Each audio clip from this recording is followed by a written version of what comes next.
ছত্তিশগড়ের রায়পুরে অজানা রোগে মৃত্যু হয় এক আইটিবিপি জওয়ানের। তার বাড়ি বীরভূমের ময়ূরেশ্বরে।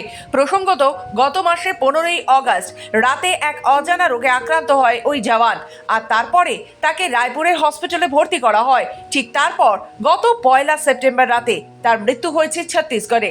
জানা যায় ওই আইটিবিপি জওয়ানের বাড়ি বীরভূমের ময়ূরেশ্বরে।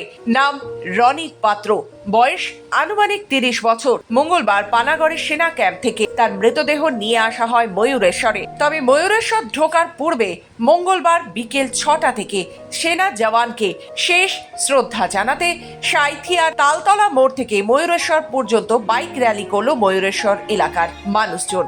আর ঠিক তারপর ময়ূরেশ্বর দিঘির পাড়ে তাকে শেষ শ্রদ্ধা জানালো ভারতীয় সেনা জওয়ানেরা। মঙ্গলবার ময়ূরেশ্বর দিঘির পাড়ে আইটিবিপি জওয়ানকে শেষ শ্রদ্ধা জানাতে গান স্যালুট দিল ভারতীয় সেনা জওয়ানেরা। আর এই মাঠেই জমায়েত হয়েছে কয়েক হাজার মানুষ।